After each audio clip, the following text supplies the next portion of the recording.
Hello everyone, कैसे हैं आप लोग। मेरा नाम है फराज देशमुख और आप लोग देख रहे हैं इंटीग्रेटेड फराज। तो बच्चों, हम लोग की कॉम्प्लेक्स नंबर की सीरीज चालू है। उसमें हमने लास्ट लेक्चर में क्यूब रूट ऑफ यूनिटी देखे थे। आज हम लोग देखेंगे nth रूट ऑफ यूनिटी। काफ़ी बच्चों को ये कॉन्सेप्ट हजम नहीं होता है, लेकिन ये कॉन्सेप्ट काफ़ी ईजी है और इंटरेस्टिंग भी। देखते हैं। तो बच्चों, nth रूट ऑफ यूनिटी क्या होता है? मतलब क्या हुआ, यूनिटी का nth रूट ले लिया, ये मतलब हो गया। यूनिटी का nth रूट ले लिए, तो ये जो इक्वेशन है मतलब क्या, z raise to power n equal to 1 है। बेसिकली वहाँ से आया, यार दोनों वाइस वर्सा है। तो ये polynomial equation of degree n है। तो नंबर ऑफ रूट्स कितने रहेंगे? n। तो इसके कितने रूट्स रहेंगे? n। तो हम लोग 1 की जगह हम लोग जानते हैं 1 क्या होता है, cos 2π प्लस i sin 2π, ये 1 होता है। क्योंकि हमको डी मॉर्गन थ्योरम नीचे लगाना है, 1/n को लाना है। तो बच्चों, cos 2π तो 1 हो गया, i sin 2π 0 हो गया, तो 1 ही हो गया। टोटल वैल्यू क्या होगी? 1 होगी। लेकिन क्योंकि अगर मैं ये पुट कर दूँ तो मेरे को एक ही रूट मिलेगा, तो मैं 1 की जगह लिखता हूँ cos 2π के i sin 2π के। तो 2π के का मल्टीपल है, साइन तो 0 ही होगा। के का मल्टीपल पाई अगर ऑड मल्टीपल है तो -1 होता है, इवन मल्टीपल है, ये इवन मल्टीपल है तो 1 हो जाएगा। तो मतलब 1 ये भी होता है, तो हम ये यूज़ करेंगे। तो z इक्वल टू हमारे इस क्वेश्चन में हो जाएगा cos 2π के प्लस i sin 2π के होल टू पावर 1/n यहाँ पर आ गया। तो way by De Morgan theorem, तो हम लोग ये बोल सकते हैं z equal to cos 2π k/n plus i sin 2π k/n। ठीक है, या तो इसको ऐसे भी लिखे तो गलत नहीं रहेगा। इसकी जगह क्या लिख दे, e raise to power i के बाद ये एंगल आ जाएगा 2π k ए होल 1/n, तो 1/n n नीचे आ जाएगा। तो मुझे ये दोनों टर्म एक ही है। अब यहाँ पर है क्या, यहाँ पर जब मैं k 0 पुट करूँगा तो एक वैल्यू मिलेंगी, e रेज़ टू पावर 0 1 होगा, तो एक रूट तो 1 होना ही था। बाकी रूट जो है ना इमेजिनरी मिलेंगे, 1 पुट करूँगा तो एक मिलेगा। और कहाँ तक पुट करते रहूँगा? n-1 तक, 0 से लेकर n-1 तक k पुट करूँगा तो मेरे को पूरे n रूट्स मिल जाएंगे। This how we find nth root of unity. तो बच्चे तुमको मेन ये याद रखो, ये याद रखो, एक ही बात है, e raise to power i 2π k/n, e raise to power i 2π k/n।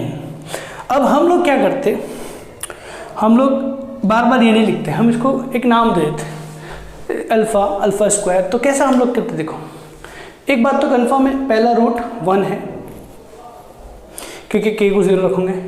दूसरे रूट को हम लोग बोलते अल्फ़ा, तीसरे रूट को अल्फ़ा स्क्वायर बोलते थे, चौथे रूट को अल्फ़ा क्यूब बोलते थे, और लास्ट रूट को alpha raise to power n-1। तो ये है जो है, ये है nth root of unity, nth root of unity. ठीक है, ये पूरे क्या है, nth रूट ऑफ यूनिटी। अब यहाँ पर अल्फ़ा क्या है, अल्फ़ा जो है वो है e raise to power i 2πn।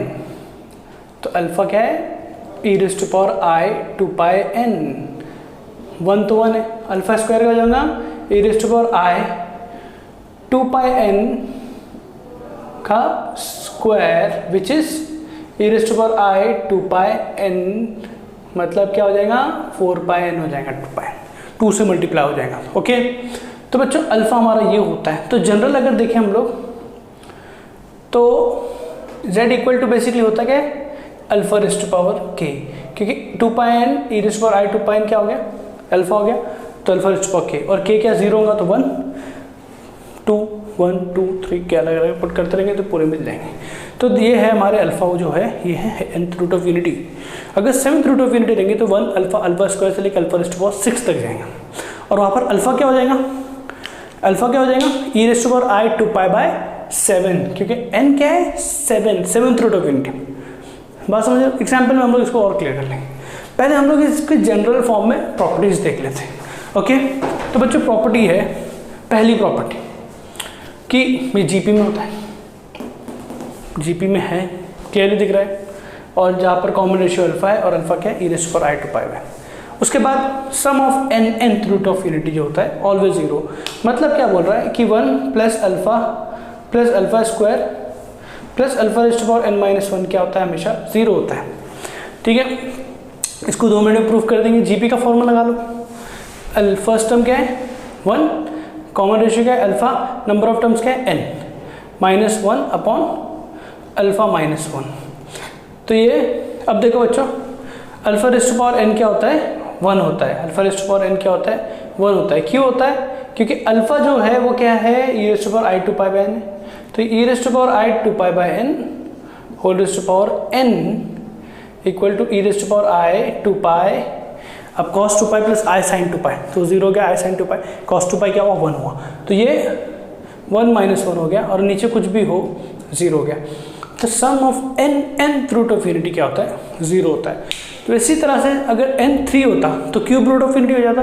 हमको मालूम है एक रूट 1 होता है, दूसरा ओमेगा होता है, तीसरा ओमेगा स्क्वायर होता है, तो उनका सम भी क्या होता है 1 + omega square 0। Fourth root of unity होता तो हमको पता है, अगर तुम पता है ध्यान से सोचो तो उसका फोर्थ रूट ऑफ यूनिटी मतलब z⁴ इक्वल टू 1 होता है, i होता है, -i होता है, +i होता है, तो उनका एडिशन भी देखो 0 हो रहा है, इस तरह से होता है। तो nth रूट का भी सम हमेशा 0 ही होगा। तो ये alpha raise to power n equal to 1 मतलब क्या हुआ, alpha raise to power n + 1 क्या हो जाएगा अल्फा हो जाएगा, ये alpha raise to power n क्या है 1 है। तो मतलब क्या होता है, कहानी रिपीट होती है, alpha raise to power n के बाद तुम कितना ही पावर बढ़ाते रहो वही रिपीट होते रहेगा, ये बात इंपॉर्टेंट है। मतलब मैं ये बोलना चाहता हूँ कि मान लो n अगर 4 है तो अल्फा रेज़ टू पावर 4 क्या हो जाएगा 1 हो जाएगा, तो अल्फा रेज़ टू पावर 5 क्या हो जाएगा alpha raise to power 4 into alpha which is alpha, तो अल्फा रेज़ टू पावर 5 क्या हो जाएगा अल्फा हो जाएगा, अल्फा रेज़ टू पावर 6 क्या हो जाएगा अल्फा स्क्वायर हो जाएगा। तो देखो अल्फा रेज़ टू पावर 4 तक पहुँचे 1 आया, फिर अल्फा रेज़ टू पावर 5 वापस अल्फा आया, alpha raise to power 6 alpha square आया, alpha raise to power 7 alpha cube आया, अल्फा रेज़ टू पावर 8 वापस 1 आ गया। समझे, वही रिपीट होते रहता है, ये जनरल बात है राइट। और इसमें फोर्थ प्रॉपर्टी क्या है कि सम ऑफ p पावर मतलब क्या है 1 raise to power p, alpha raise to power p, alpha square raise to power p से लेके alpha raise to power n - 1 whole raise to power p, इसकी वैल्यू, ये मतलब इसका वो n होगी या 0 होगी। n कब होंगी जब p तुम्हारा इंटीग्रल मल्टीपल ऑफ n हो। तो देखो सोचो ना आप, p अगर तो इंटीग्रल मल्टीपल ऑफ n हो, 2n हो गया 3n हो गया, हमको मालूम है alpha raise to power n 1 होता है, तो alpha raise to power 2n भी क्या होगा 1 होगा, alpha raise to power 3n भी क्या होगा 1 होगा। तो अल्फा रेज़ टू पावर अगर ये p 2n है तो 1 raise to power 2n 1, alpha raise to power 2n 1, alpha raise to power 2n अंदर गया 2 बाहर गया तो भी 1, alpha raise to power 4n भी 1, सब 1 1 1 हो जाएंगे। समझ लो बात को, alpha raise to power n 1 होता है ना, तो ये p 2n होने पे सब 1 हो जाते हैं। तुम लोग एक बार लिख के देखो, तो उनका एडिशन क्या होगा, नंबर ऑफ टर्म्स कितने n, तो n हो जाता है।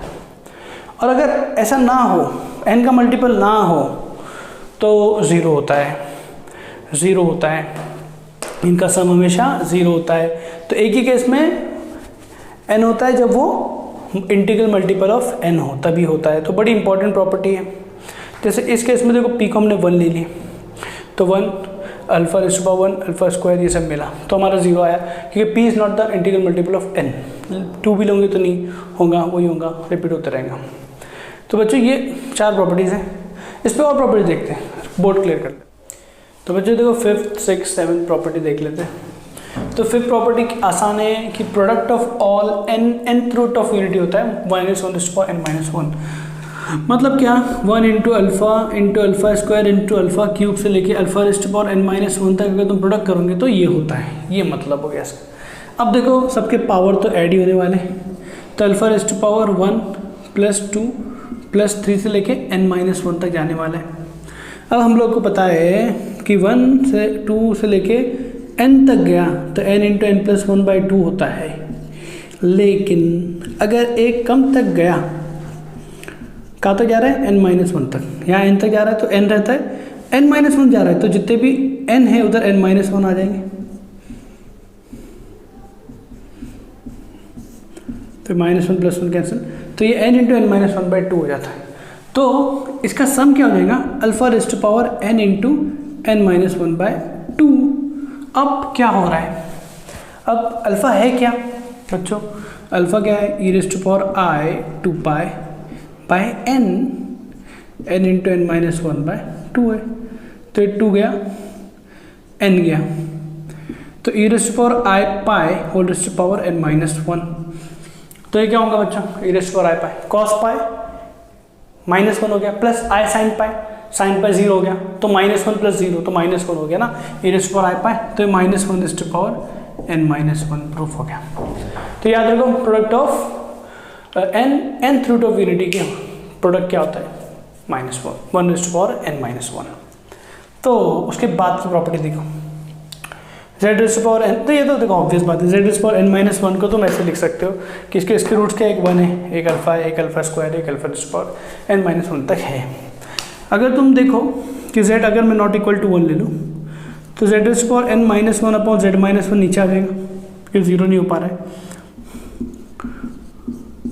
और ये ऐसे रहेंगे।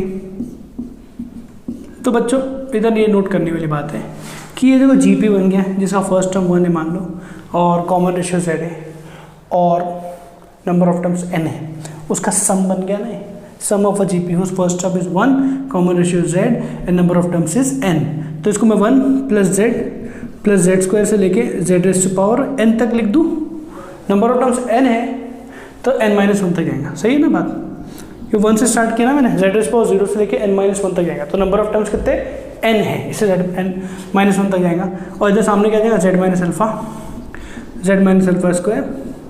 तो बच्चों ये प्रॉपर्टी जो थी ना, मेन यही बात है कि तुम इसको ऐसे लिख सकते हो, ये तो है ऑब्वियस है, तुम इसको ऐसे भी लिख सकते हो कि इसके रूट्स क्या रहेंगे, अल्फा स्क्वायर इससे alpha raise to power minus 1, और z के इधर z क्या है, z equal to nth root of unity.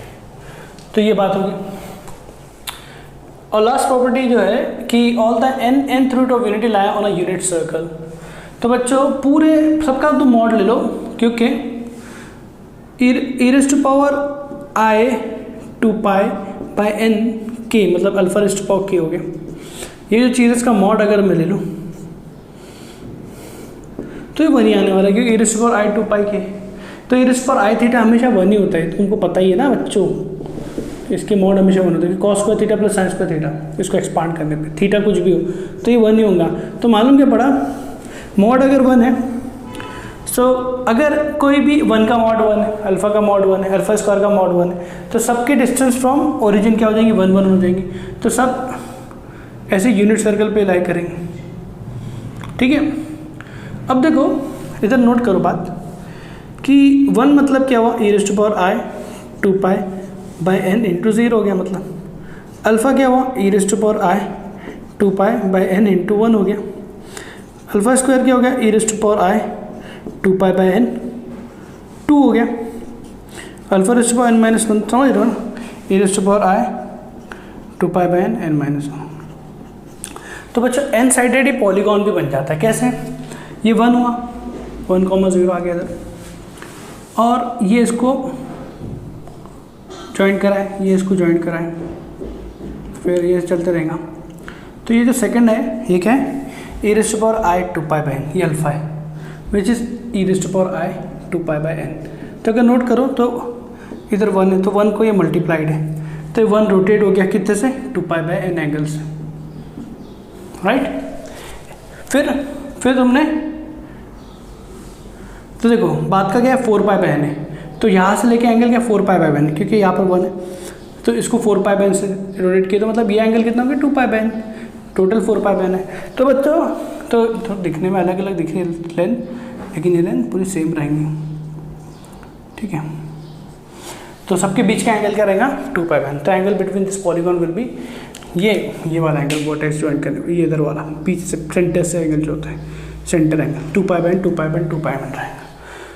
और तुम बाकी की ये दोनों एंगल सेम रहेंगे, तो theta plus 2 pi by n equal to 2 pi करके वो भी निकाल सकते, पाई करके निकाल सकते हो एंगल्स। तो यहाँ पर n हमारा जनरल है।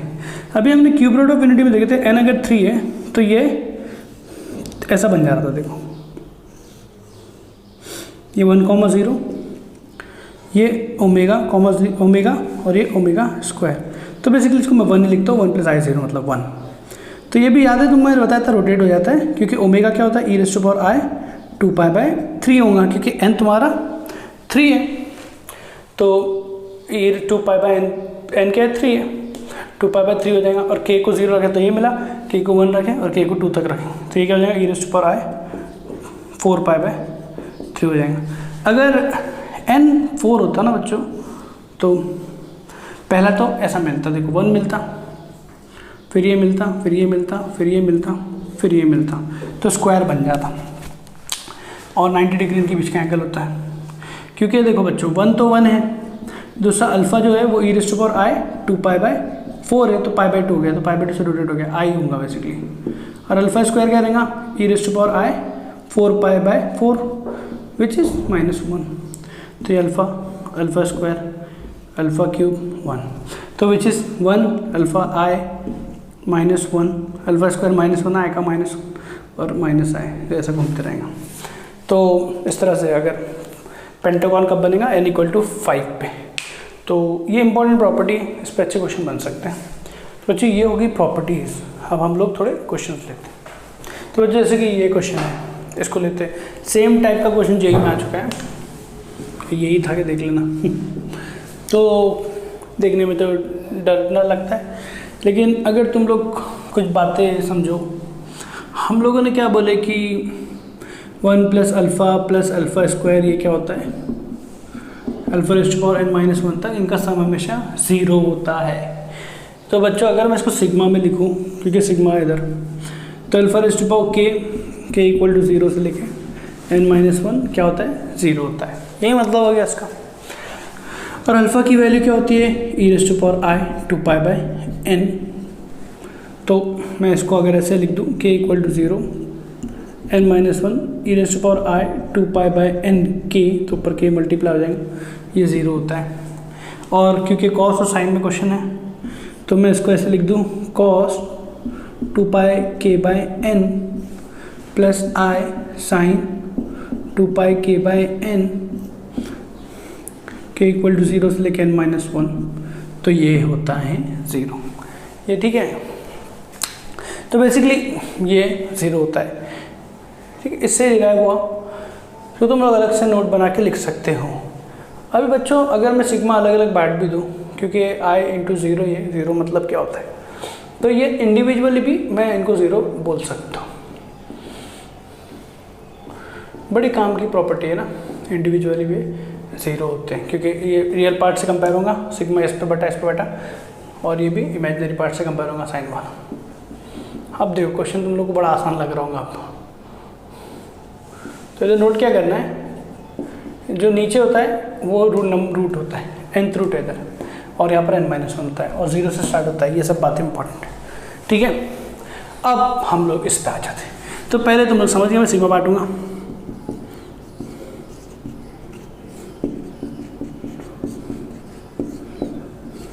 आई को बाहर निकाला। तो बच्चों प्रॉब्लम इधर कितनी है, एक ही प्रॉब्लम है। क्या प्रॉब्लम है कि नीचे 13 है, मतलब n क्या है, 13 है, तो इधर 12 तक जाएगा, n-1 तक। तो ये तो बात तो सही लिखी है, लेकिन यहाँ λ = 0 होना चाहिए, क्योंकि इधर k = 0 है, तो ये इंपॉर्टेंट है। बच्चों ये डब्बा बना दे रहा हूँ, तुम लोग याद रखने के लिए, ओके। तो बच्चों तो ये 0 में कर दिया ना तो काम हो जाएगा। तो इधर मिसिंग क्या है कि sin 2π0/13 होना चाहिए था। इंटरेस्टिंगली sin 2π0/13 sin 0 होगा और sin 0 क्या होता है, 1 ही होता है। तो अगर मैंने मतलब जो मिसिंग है वो 0 वाला पार्ट है, तो 0 वाला पार्ट को ऐसे डायरेक्ट इंक्लूड भी कर दिया तो कुछ फर्क नहीं पड़ेगा, समझ रही बात, क्योंकि 0 मिसिंग है ना, तो +0 -0 करके सेंस नहीं। लेकिन इधर क्या प्रॉब्लम है, मैं अगर इसको 0 कर दूँ तो इधर मतलब क्या किया मैंने, लैम्बडा को 0 रख दिया, तो cos 0 1 होता है। तो मैंने अगर इसको 0 कर दिया तो मैंने क्या किया, 0 वाला पार्ट प्लस और माइनस किया। इसका मतलब ये हो गया ना बच्चों, तो cos 2π0/13 प्लस किया तो उसमें यूटिलाइज हो गया, और माइनस किया तो ये इधर रह गया, तो cos 0 उधर एक -1 बच जाएगा, cos 0 = 1, तो ये -1 हो जाएगा। तो बच्चों ये तो 0 हो गया, i -1 तो क्या हो गया i, तो इसका आंसर क्या है i, क्योंकि ये पार्ट भी 0 हो गया और ये भी 0 हो गया, -i इधर पड़ा था, ये 0 वाली प्रॉपर्टीज हैं बच्चों। फिर ये -1 हो गया, cos 0 इज 1। तो इसका आंसर आए। क्या सिंपल था ना? अगर तुम्हें कॉन्सेप्ट पता है तो बड़ा सिंपल है। नेक्स्ट क्वेश्चन देखते हैं।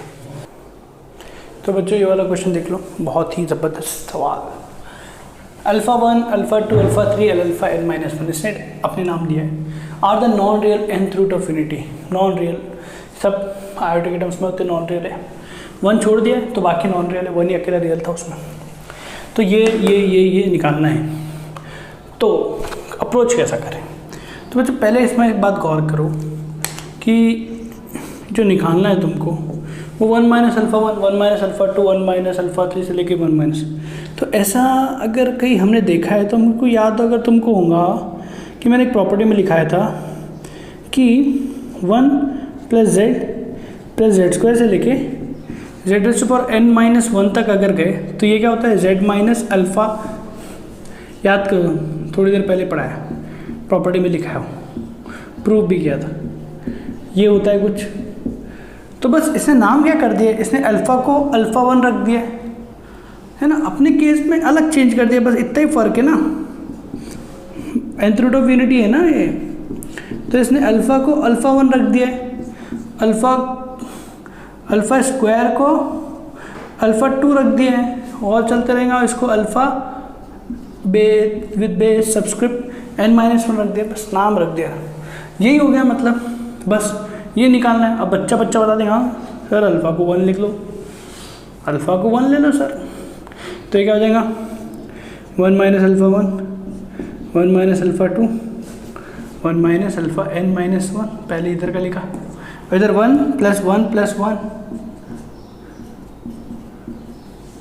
से लेके 1 n नंबर ऑफ टर्म्स हैं, तो ये n हो गया। तो पहले का आंसर क्या आ गया, n आ गया। पहला n है, ठीक है, पहला हो गया।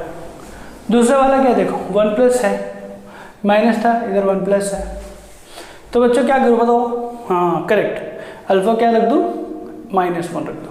तो देखो, तो इधर रख दो अल्फ़ा को, z को सॉरी, हाँ z को 1 रख दिए थे, अभी z को क्या रख देंगे, -1 रख, अल्फ़ा को चेंज करेंगे।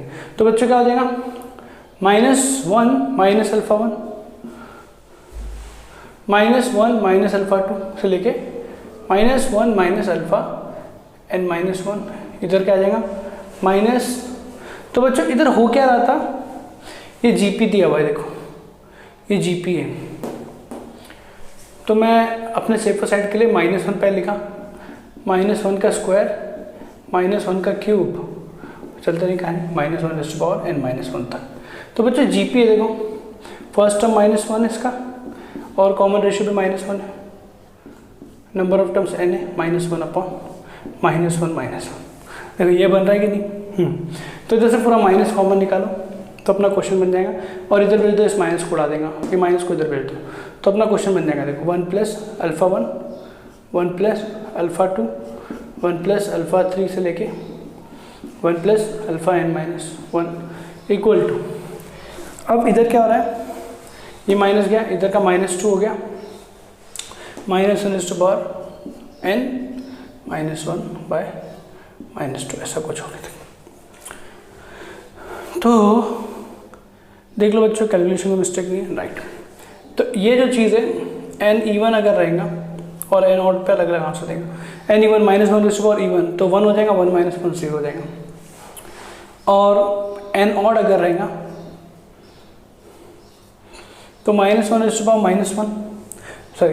-1 जैसे, तो -1 - 1 -2/-2 1 हो जाएगा। तो मतलब n अगर इवन है तो 0 मिला, और अगर ऑड है तो 1 मिला। कितना मस्त सवाल है। तो बच्चों इसके 2 पार्ट हुए, मैं वो थोड़ा क्लियर करना पड़ेगा थर्ड पार्ट के लिए।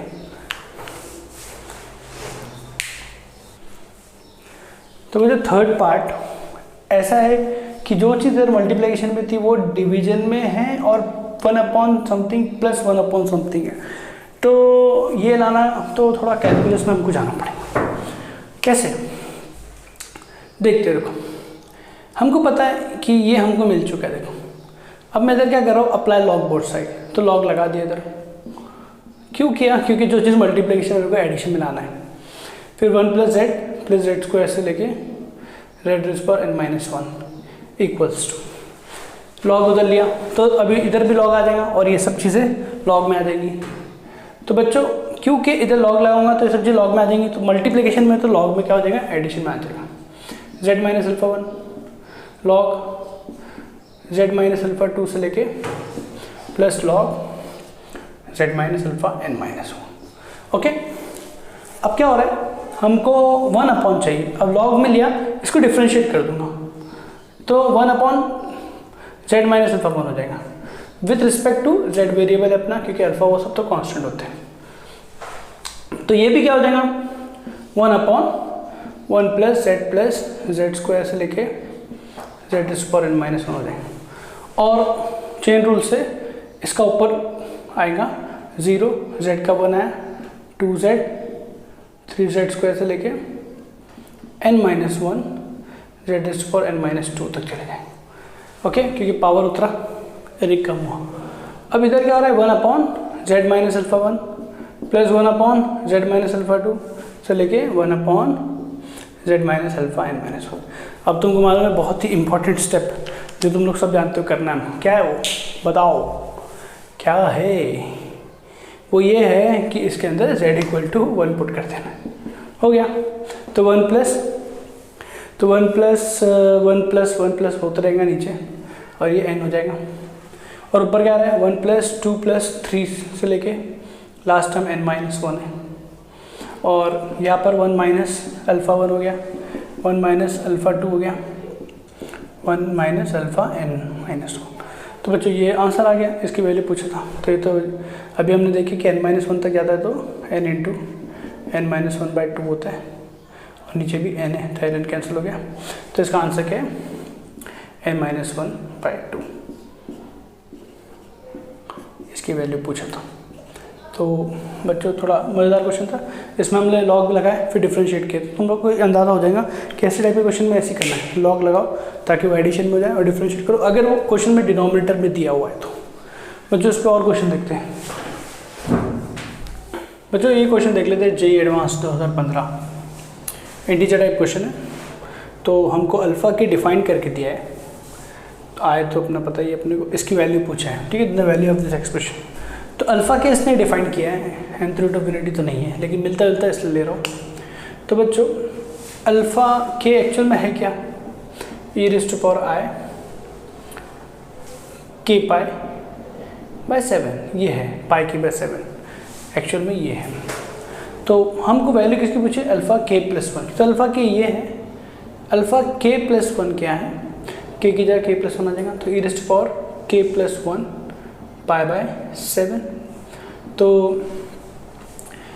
इन जगह बदलो इनकी, तो हमको उनका डिफरेंस निकालना है, तो मैं डायरेक्टली इसका डिफरेंस निकालता हूँ। तो alpha k plus 1 minus alpha k equal to e raise to power i k plus 1 pi by 7 minus e raise to power i k pi by 7, ठीक है। कॉमन निकल रहा है कुछ, तो e raise to power i pi by 7 e raise to power